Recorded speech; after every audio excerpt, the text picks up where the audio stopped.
Good morning, and Premier King is here, and then I will give an update followed by the regular update by Marion. Around the world, there are now more than 13 million cases of COVID-19 and more than 573,000 deaths. In Canada, we have more than 108,000 cases and 8,790 deaths. Last week in Canada, there was a slight decline in the number of cases with a 13% decrease over that week. However, the incidence of COVID-19 continues to accelerate internationally, and the World Health Organization warns that we have not yet reached the peak of the pandemic. In fact, the World Health Organization reported the total number of cases doubled in the last 6 weeks. And on July 12th, a worldwide record of more than 230,000 cases was reported in a 24-hour period. We remain concerned about the prevalence of COVID-19 in the United States, with over 66,000 cases reported on July the 10th. There is one new case of COVID-19 to report today in Prince Edward Island. The case is an essential worker who had recent international travel. The gentleman is in his 30s and has been self-isolating since arriving in Prince Edward Island, and he has mild symptoms of COVID-19. The new case of COVID-19 is not related to the cluster we reported last week, and it is not related to the cases at the QEH that we announced yesterday. We currently have 9 active cases of COVID-19 in the province and 36 total cases since the pandemic began. All of the active cases are at home and are doing well and self-isolating, and there's no one in hospital. As I reported yesterday, there are 2 active cases associated with the situation at the Queen Elizabeth Hospital. Patients and staff who came into contact with the healthcare worker at the QEH emergency department have been called to arrange for testing. All those who came into contact between July the 4th and July the 10th, and those remaining patients who came into contact with the healthcare provider on July 11th are being contacted this morning. Yesterday, 506 tests were submitted to the lab, and all are negative. And that includes tests from staff, patients, as well as other tests that were done elsewhere in the province or for other reasons. This means that a majority of patients and staff involved in the situation at the Queen Elizabeth Hospital have been tested and are negative.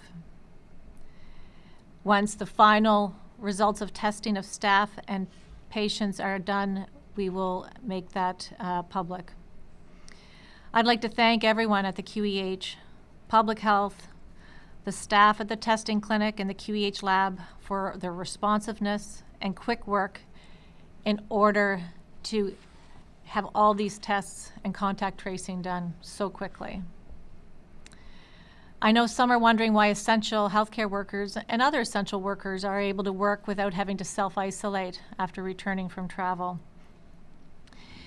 And since the onset of the pandemic, thousands of essential workers, including healthcare workers, have entered Prince Edward Island, and these workers range from healthcare to construction and manufacturing to aerospace to specialized equipment repair and maintenance workers.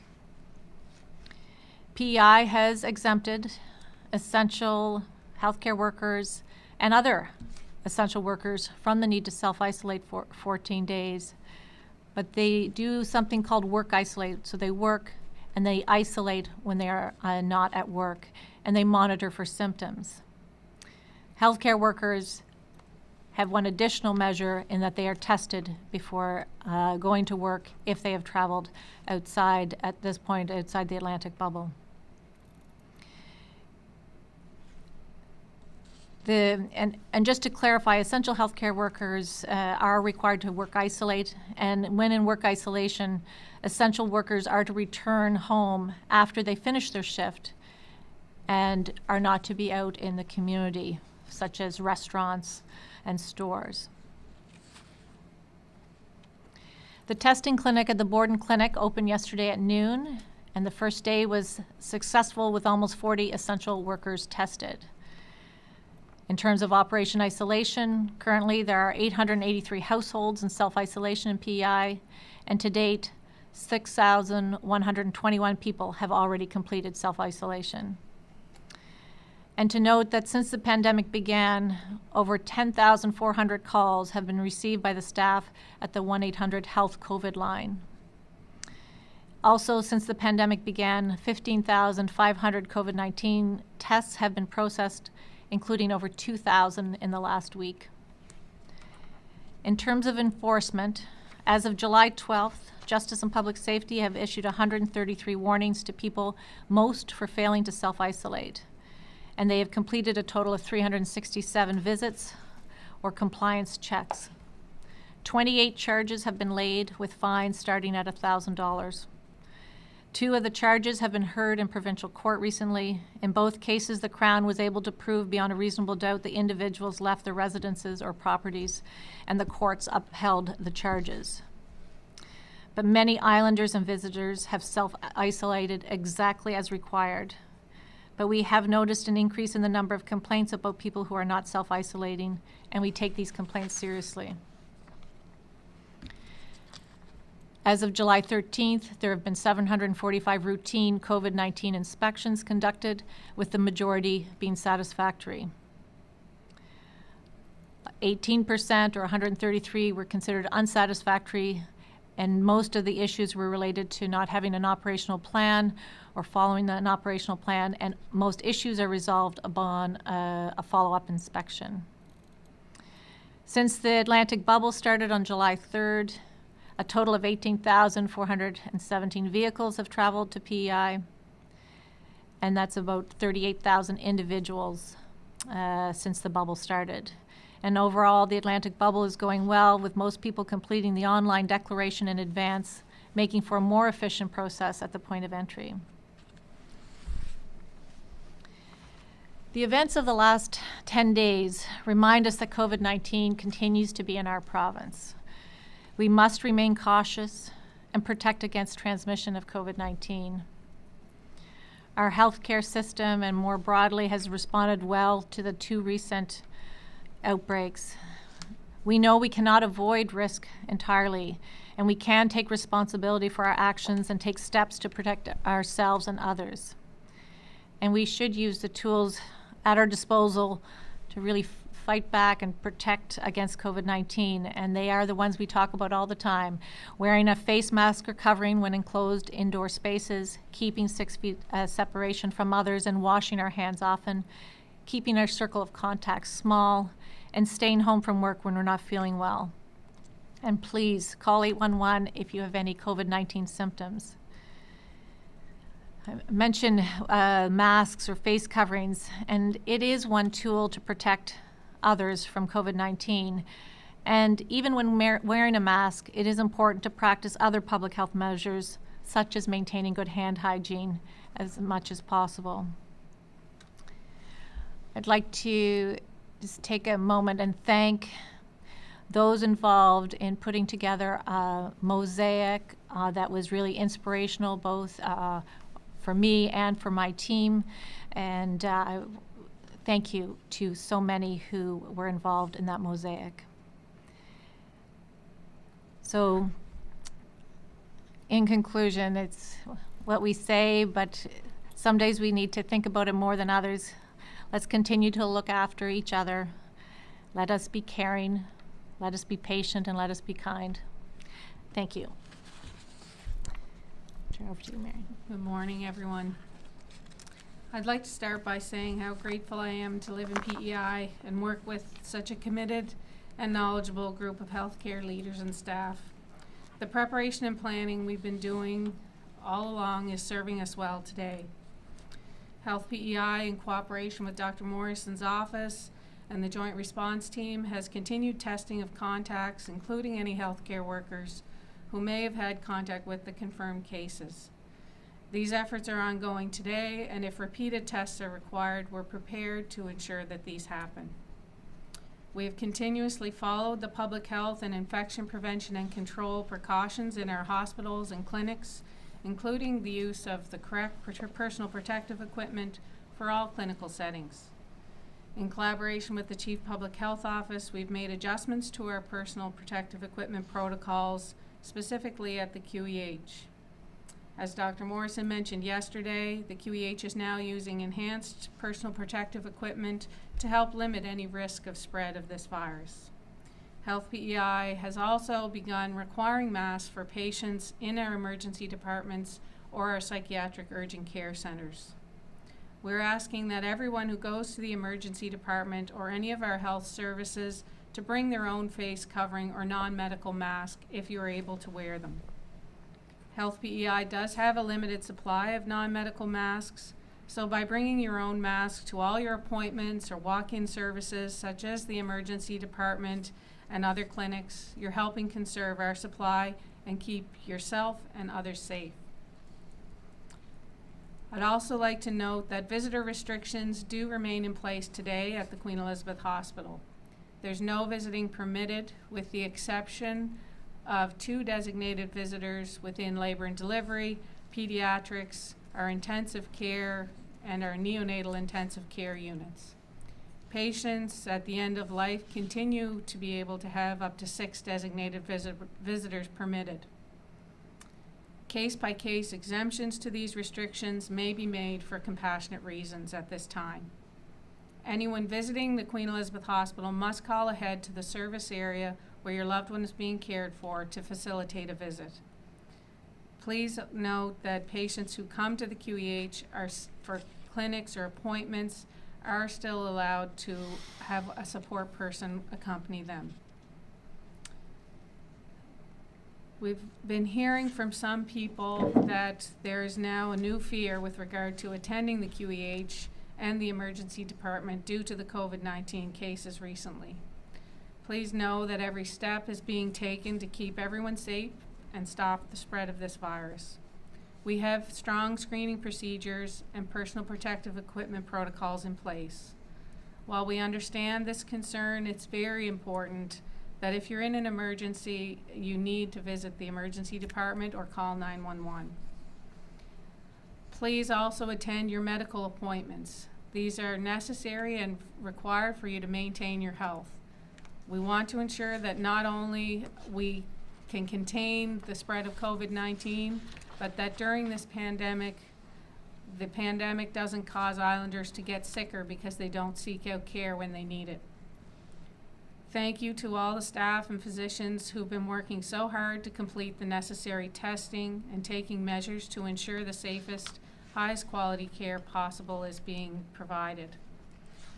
I also want to thank all Islanders for your support and attention to the recommendations from Dr. Morrison. A final note to just remember, attend your appointments, seek emergency care if needed, and bring your own mask if you can. Thank you.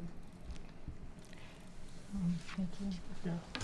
So I think we will now open the microphone up to questions from our friends in the media. So go ahead, please. Stephanie Van Kempen, CBC. Hi, this question is for Dr. Morrison. We're wondering, given that the most recent cases are essential workers who've traveled either outside the province or the bubble, should the rules change around having them self-isolate when they come back? So I think that's a really good question. So I think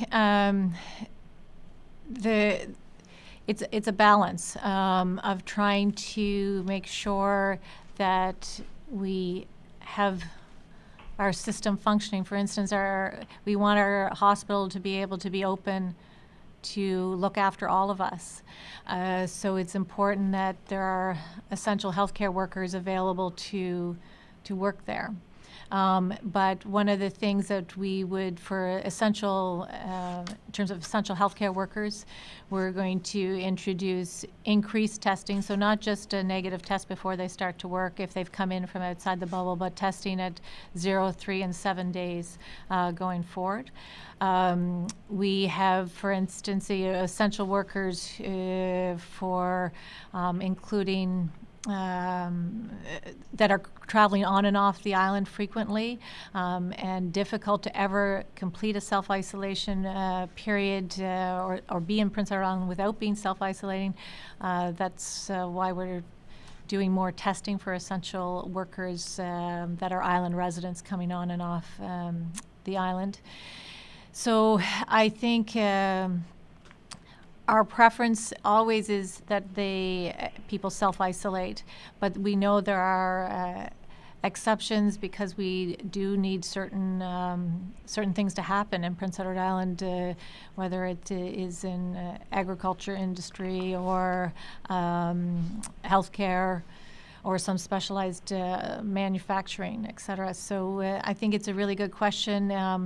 It's consistent, certainly, what we're doing here with what you're seeing both internationally and in other provinces. But when I think about essential workers, it's also why we have to talk about all the measures we put in place to try to keep everyone safe. And Stephanie, it's Dennis. I would just add that as Dr. Morrison indicated in her initial brief today, that the positive case we have today has been in isolation. Yes. Yeah, you're right. Thank you. And Yeah. just to follow up, for people who may have had exposure and may have gotten a call from Health PEI over the last 24 hours or have missed a call from Health PEI saying they may have had exposure, they're waiting for a test result or waiting for a test, what direction are they being given? Should they self-isolate?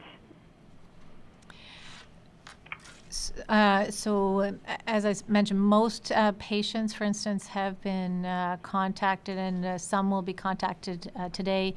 Those that have had a voicemail message left for them are being re-contacted. And testing arrangements are being made for them, and they are certainly at this point being told to self-isolate if possible, is my understanding, until they get that negative test. But really, these are mainly asymptomatic people, and if they have had symptoms, they should have even been tested earlier. But we're hoping that almost all the testing will have been done yesterday or today. Thank you. Thanks. François-Pierre Dufaux, Radio-Canada. Good afternoon to you all. Dr. Morrison, en français, est-ce que vous pourriez me dire essentiellement la question que ma collègue anglophone vient de vous poser, pour ce qui est des travailleurs essentiels, avec les cas qu'on connaît maintenant à l'hôpital, est-ce qu'il y a une réflexion qui a été entamée peut-être de votre côté pour changer les règles pour vous assurer que des travailleurs porteurs du virus ne retournent pas travailler à l'hôpital sans savoir qu'ils sont nécessairement atteints? Bonjour. Alors, on est déjà en train de faire pour les travailleurs essentiels à l'hôpital, on fait déjà un test avant qu'ils commencent de travailler s'il vient dehors de la boule atlantique. Mais on va maintenant en faire les tests plus souvent. Alors, avant qu'ils arrivent au travail et aussi à jour 3 et à jour 7. Je pense que ça va nous aider pour les travailleurs essentiels à l'hôpital et dans le système santé. Où est-ce que vous en êtes avec les tests pour les gens qui ont été en contact avec ce travailleur de la santé à l'hôpital, la centaine de patients, la centaine de collègues de travail? Où est-ce que vous en êtes avec les tests? Il y avait à peu près 103 patients et puis on a fait les contacts pour arranger les tests pour la majorité de ces patients et on a aussi eu la majorité des patients ont eu les résultats qui sont négatifs à ce moment. Merci. Merci. Alison Jenkins, The Guardian. Hi there. I have a question about the nature of the travel that the yesterday's case, the essential worker, just the nature of the travel outside the bubble. Basically trying to get at, was he allowed to work isolate after, a personal vacation or whatnot outside the bubble, or what? What can you share about that? Travel outside the Atlantic bubble, and even when it was within the Atlantic bubble, essential healthcare workers were asked to work isolate, regardless of the nature of their travel. I can share that this essential healthcare worker was not working in a healthcare setting when they were not in the province or in the 14 days prior to coming to or being in Prince Edward Island. So I can share that. And that work isolation, of course, is something that's not unique to essential healthcare workers. It's done for many other essential workers that we've, for instance, head into this province and over the last number of months. Okay, thanks. And my next question is about the serology testing. What's the latest on serology testing? I know that there had been plans. Absolutely. So, and you may have heard about some of the serology studies and research studies that have been going on across the country. And for instance, the Canadian Blood Services very publicly has started one, and that will include a component of island residents as part of that immunity study.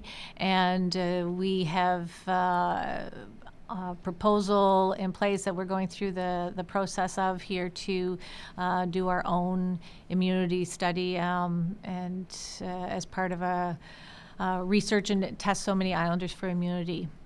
It has not started yet. We are in the process, and for obvious reasons, the last few days have meant that has not been our focus. Yeah, probably not. Great. Yeah. Thanks very much. You're welcome. Carrie Campbell, CBC. Thank you. Dr. Morrison, I just wondered, first of all, if you could tell us a little bit more about the case that you announced today, what type of essential worker this is, and where they had traveled from internationally. Hi, Carrie. So we don't usually identify what kind of essential worker. It's a non-healthcare, except that to say it's non-healthcare. So it's a non-healthcare related essential worker. And we have been certainly giving descriptions of travel domestically or internationally. And so he traveled internationally. Okay. I just wonder, given the concerns you stated about the outbreak as it currently exists in the United States, if you've given any consideration as to whether there should be perhaps different protocols in place for people arriving from different areas, just depending on sort of what the conditions are there. So, Carrie, that's a great question because, and we're talking about that nationally as well. Are we going to look as this goes on at different isolation requirements, testing requirements for different parts of the world? And you're hearing about that from other countries as well. So that's part of a broader discussion, but it's a really good question. So from our point of view, our order is still about self-isolation, and essential workers, including our healthcare workers who are coming in internationally, they absolutely have to self-isolate for 14 days. They do not work for 14 days. So that is actually in the public health order. Thank you. Okay. Alan Cochran, Times and Transcript. Yes, good morning, Dr. Morrison. It's Alan here from Moncton. I'm just wondering if you could just reiterate the number of vehicles and people that have traveled across the bridge to PEI. And I guess if your situation will change the way, in any way, how people move between New Brunswick and Prince Edward Island in the near future. Hi, Alan. So since July 3rd, 18,417 vehicles have traveled to PEI, and that includes 15,572 at the bridge and 2,485 at the ferry.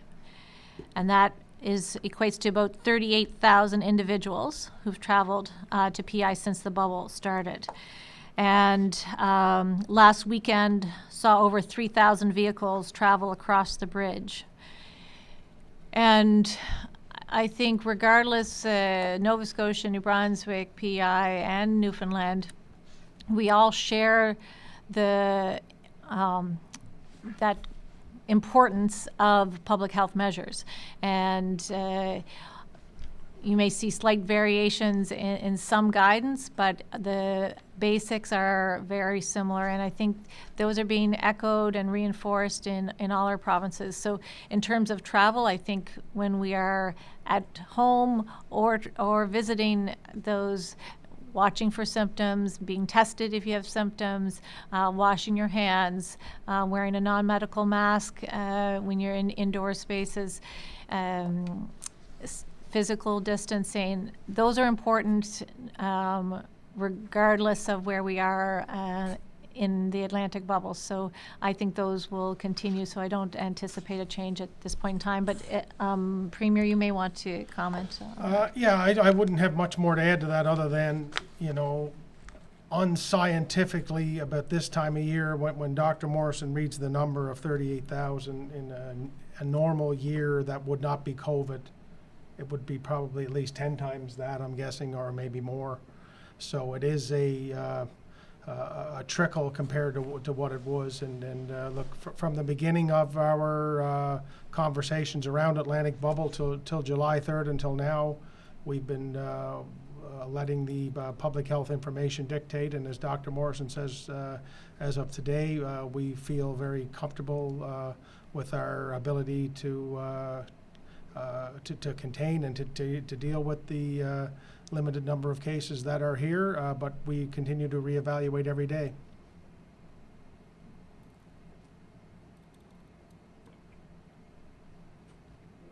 Okay. No, sorry, go ahead, Alan. No, I'm just going to say thank you very much. Just what happens to people when they are crossing? Do they have to pass through, give their information and everything? I'm not sure exactly what the process is. So I could speak for people coming onto Prince Edward Island. They have to fill out, if you are not an island resident, you have to fill out a self-declaration form. And that is what we have been doing since July the 3rd. And I mentioned that people have been filling that form out in advance. If possible, it's printed off so that it can be looked at and reviewed when you come across the bridge or the ferry terminal. And so you are screened. There's highway safety involved, public health officials, and so that is part of the process. There's some screening that is actually done on the ferry, so to help be more efficient from a traffic point of view, getting off the ferry. So that is what we're expecting visitors to Prince Edward Island to do. Okay, thank you very much. Thank you. Thanks. Rachel Collier, the topic. Hi, can you hear me? Yes. Mm-hmm. Great. So my question today is, since the Atlantic tourism bubble opened, how many people have been turned away at the island border? And I guess maybe if you have the information about, what way they were trying to enter, where, and why they would be turned away. Rachel, I actually looked at that number just before I came in here, and I didn't bring it, but it's we have a total number of refusals, and that's at the airport and at the at the bridge, for instance, and it's and some of the reasons, and we can certainly follow up and have that sent to you directly because it's on an email. I just don't want to give you an incorrect number, but I do have it available. That and the reasons for refusal would be that if they're coming from outside the Atlantic bubble and they don't have a pre-approval travel, because we still are expecting pre-approval travel through the different streams with the Office of Public Safety, and they need to be able to present that. So that would be the main reason for refusal. And remember, there's different streams. There's essential worker stream from outside the Atlantic bubble. There's family support and compassionate reasons. There are seasonals residents. So there's a range of streams that, but they do need pre-approval travel if you're not coming in from the Atlantic bubble. Okay. And has anybody been turned away, or has a number of people possibly been turned away because of symptoms, during screening of symptoms or of, contact with somebody who might need to be tested and so on? Or has that happened often, or?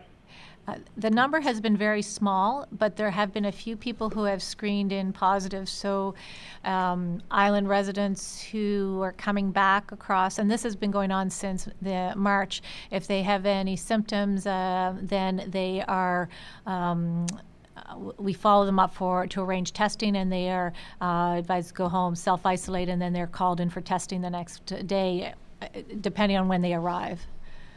Right, but has anybody been turned away for those reasons? Like maybe they're a tourist traveling, or they kind of, and they didn't think of maybe they'd come in contact with somebody or something like that. So that's a good question. I'd have to check. It's through the different forms. So I'm not sure, but that is one of the screening questions on the forms, that if they've had contact with anyone or if they're sick, that is on our screening as part of our screening questions. So, but I'd have to check in terms of refusals based on that.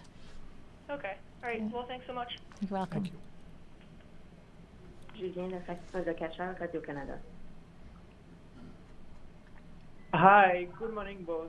Bonjour Dr Morrison. Hier, vous étiez très inquiète concernant ce cas à l'hôpital Queen Elizabeth de Charlottetown. Aujourd'hui, vous n'annoncez pas de nouveaux cas en lien avec ce travailleur essentiel hier. Est-ce que tout d'abord vous êtes soulagé? Est-ce qu'on a évité le pire?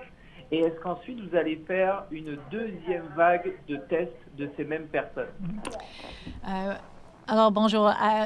Oui, j'étais tellement inquiète hier, et puis peut-être un peu moins parce qu'on a eu tellement de tests négatifs, mais je ne peux pas vraiment respirer très bien encore depuis jusqu'au temps qu'on a fait les tests de tout le monde.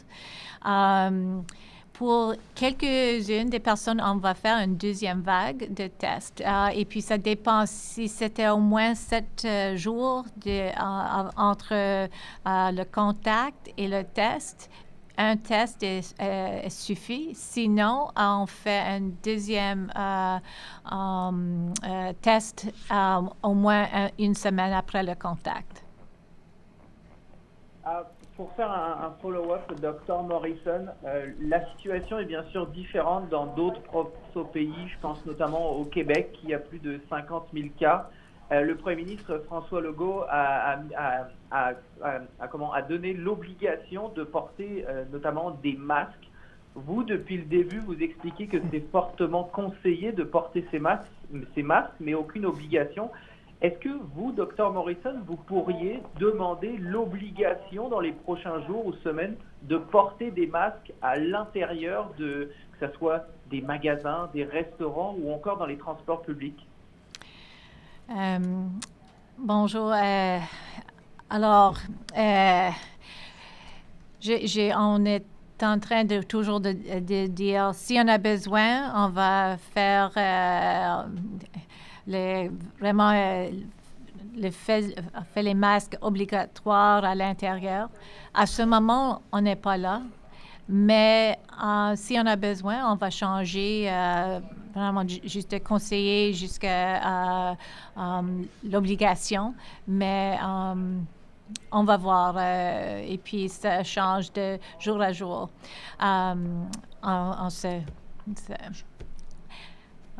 Merci beaucoup. Okay, and I'll just take a moment. I want to translate a couple of those questions. The question a couple of questions ago was about yesterday. I indicated I was very anxious about the situation at the Queen Elizabeth Hospital, and was I feeling any better about it today? And absolutely, I think we all were anxious about the situation at the hospital yesterday, shared by Marion and the Premier. A little bit less anxious today as we have had so many negative test results come in, but I will only be after all the negative tests from everyone come in that I can that we can start to breathe a collective, complete sigh of relief. So I think, and the other part of that question was, do we do a second wave of tests? So any tests, anybody who had a contact with a healthcare worker 7 days ago, and they will just need one test, but if people who had contact with the healthcare worker maybe 3 days ago, they may need a second test at around 7 or 8 days. So there will be, and that would apply to staff as well. And so there will be a second grouping of testing for those who will require it. So that was the second part. And the other question as well that to translate was around masks. In Quebec, for instance, they've come out and made it mandatory, following suit of other places for mandatory mask use in indoor places. At this point in time, it is a strong recommendation. I've talked about it here as an expectation for wearing non-medical masks in indoor places where you're but recognizing there are some people who cannot wear masks, for instance, some medical reasons. At this point in time, we have not made it mandatory in this province, but it is something we will continue to consider, and if we need to, we will change that recommendation to having it mandatory, but at this point, it is not. Thank you. We'll now open it up to additional questions. Please go ahead. Hi, Dr. Morrison. This is Stephanie Van Kampen with CBC again. Just wondering if you can give us the number of how many patients and staff are still waiting to be tested at the QEH and how many will need to be retested. Oh, Stephanie, we're just trying to pull those numbers together. Of course, there were so many tests that went into the lab yesterday, so some of it is actually we're working with spreadsheets and paper and trying to put it all into the system. We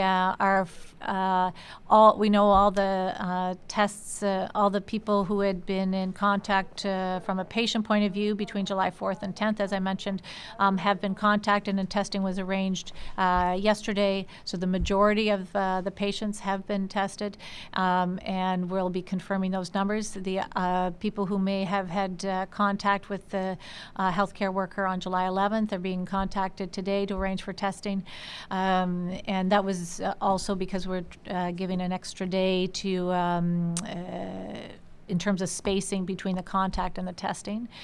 So I can't give you an exact number. There were just over 100 patients that were involved with the healthcare worker, and so the majority of those, and we expect hopefully all will be tested by the end of day, but and then we can break that down.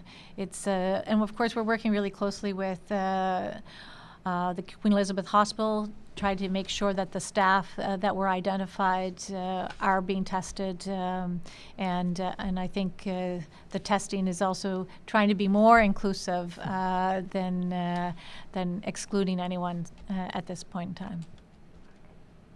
Thank you. Just wondering also about the chain of infection. So do we know if the ER worker is the patient zero, so to speak, in relation to the Queen Elizabeth Hospital cluster? I think, Stephanie, we mentioned this yesterday. It's difficult to know for sure, but we review the history of both the cases that had that link at the QEH in terms of potential exposures, and then we do testing of contacts. So we may never know for sure, but certainly we're doing all the right things right now in terms of doing the contact tracing and the testing, and we keep talking about trying to put our arms around these kind of situations. Thank you. You're welcome. Hi, Pierre it's Dufault. Oh. Go ahead. Non, vas-y. Oui, bonjour, Dr. Morrison. J'avais une autre question pour vous. À la lumière des nouveaux cas qu'on a vus depuis les dernières semaines, allez-vous refaire un modèle de projection de ce à quoi pourrait ressembler la pandémie au cours des prochaines semaines, des prochains mois? Parce que le dernier modèle qu'on a vu, ça fait quand même plusieurs semaines, et on prévoyait peut-être une deuxième vague. Donc, je me demande quand est-ce qu'on pourrait voir un nouveau modèle de projection? C'est une bonne question. Et vraiment, ces cas qui sont tout reliés, je ne pense pas change la projection comme un modèle, parce que on n'a pas l'indication qu'on a une grande transmission dans la communauté à ce moment. Alors, si on en a, on va refaire ces modèles, mais on est toujours en train de regarder les nombres et les chiffres. Alors, j'ai pas une date ou pas un plan spécifique pour en faire plus qu'on a déjà fait, mais on a un groupe de personnes qui en font les modèles, et puis on parle de qu'est-ce qu'il fait dans l'automne et avec l'anticipation d'une autre vague. Merci. Okay, merci. I'll just translate it as well. The question was around, based on the fact that we've had a number of cases in the last week or so, are we changing our projection models that we released a long time ago, or not a long time, but a number of weeks ago? And at this point in time, really these cluster of cases have not shown widespread community transmission, which would mean that we would want to go back and do some relooking at some of the modeling. But our modelers have a great team of people. We know that some of the focus is on the fall and what a second wave will mean and what that could mean for the healthcare system. But there's no anticipated time to release a new model just based on these last few cases. Final question? Carrie Campbell here, CBC. Go ahead, Carrie. Hey? Go ahead, Carrie, yeah. Okay, thanks, guys. I just wondered, we have these new enhanced PPE protocols at the Queen Elizabeth Hospital. I'm just wondering why these weren't in place before. Is it because of the lack of equipment? Do you want to take that? Yeah, I can. No, it wasn't because of the lack of equipment. I think this is just an evolving situation, and as we see the risk potentially increase, we may add more safety measures. So that's really the discussion we've been having, and with Dr. Morrison and her team's direction on what else can we do to put in place safety precautions to contain any spread of the virus, that these are the types of things we consider each time a situation arises.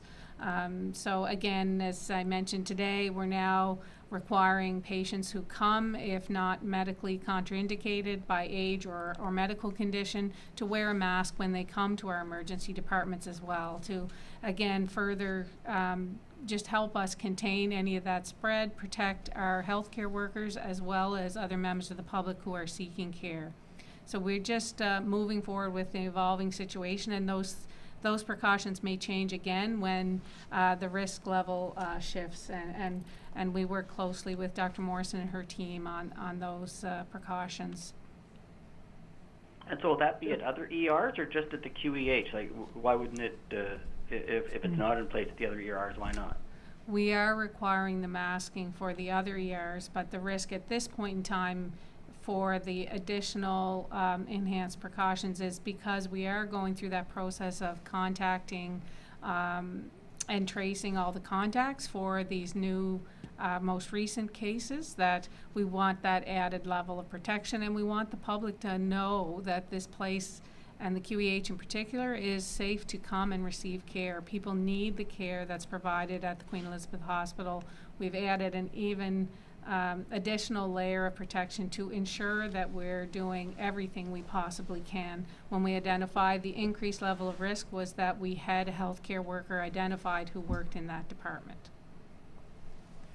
Thank you very much. Heather, if you want to Thank you. Quick question again from Julien Legacha from Radio Canada. Question for you, Premier.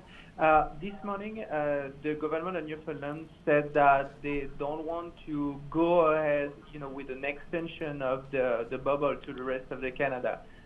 For them, they don't want to see that happen maybe at the end of July at least.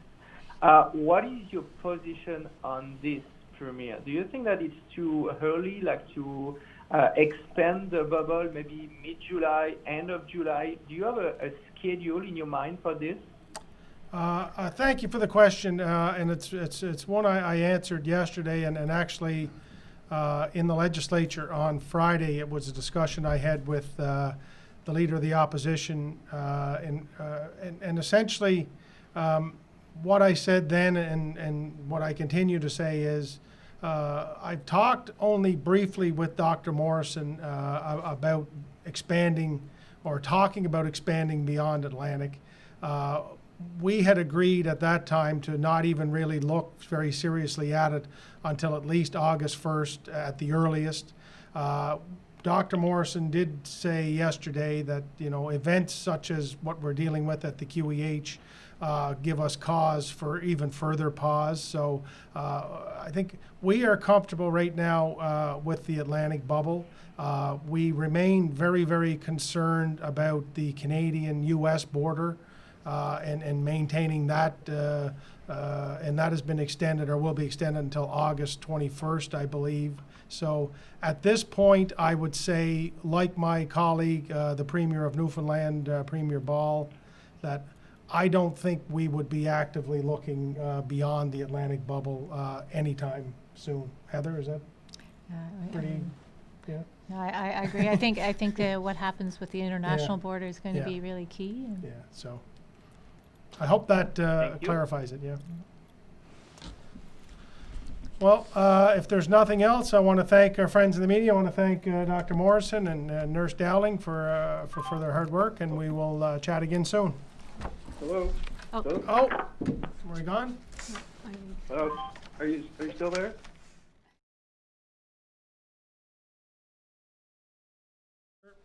Go ahead. Okay. It's Alan Cochran again in Moncton. I had a really hard time hearing what you said, and I just wanted, at your last statement, I just want to make sure we got what is right.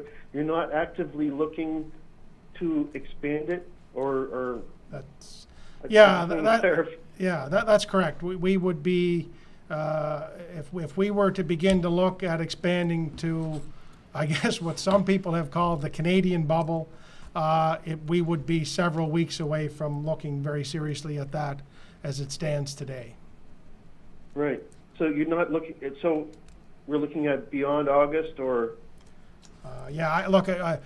We've been very careful not to put too many hard dates on any of these things because COVID is such a roller coaster. I totally get it. Yeah. Okay. So hope that clarifies it for you, Colin.